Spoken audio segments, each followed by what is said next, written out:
आप सभी का स्वागत है फिर से। आज की वीडियो में हम जान रहे हैं प्रथम वर्ष की हिंदी भाषा के बारे में। यहाँ पे हम लोग पल्लवन से संबंधित प्रश्नों को पढ़ रहे हैं। यहाँ पे हमारा प्रश्न है, पल्लवन का तात्पर्य बताते हुए उसकी विशेषता बताइए। ठीक है, तो पहले पल्लवन का अर्थ निकाल लेते हैं। पल्लवन का अर्थ है विस्तार करना या बड़ा करना। इसके लिए विशदीकरण शब्द का प्रयोग भी होता है। किसी सुगठित एवं सुगुम्फित विचार या भाव का इस प्रकार विस्तार करना जिससे वह पूर्णतः स्पष्ट हो जाए, पल्लवन कहलाता है।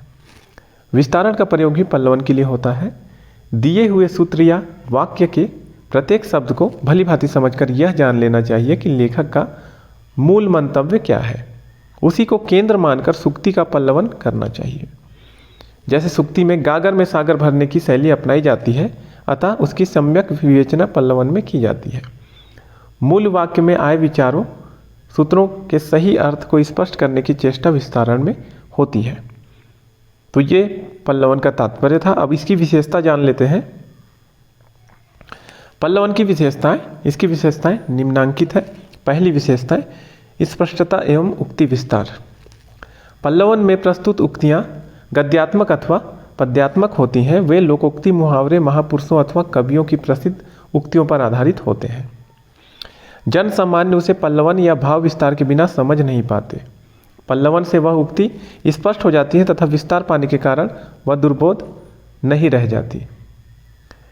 अब दूसरी विशेषता है कल्पनाशीलता एवं सृजनशीलता। पल्लवन करते समय व्यक्ति अपनी बौद्धिक क्षमता द्वारा कल्पनाशीलता को सही और सार्थक अभिव्यक्ति देना चाहता है, अतः इस विशेषता की सहायता से वह सफल ढंग से पल्लवन कर पाता है।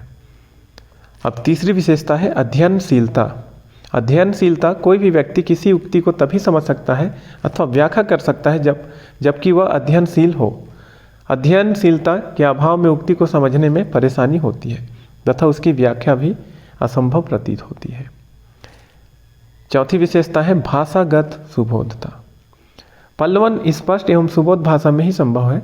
भाषागत सुबोधता को अपनाकर पल्लवन लेखन की सफलता सिद्ध हो पाती है। तो यहाँ पे हमारा प्रश्न क्या था? पल्लवन का तात्पर्य बताते हुए उसकी विशेषता बताइए। तो यहाँ पे हमने इस प्रश्न के उत्तर को भली भांति समझ लिया है।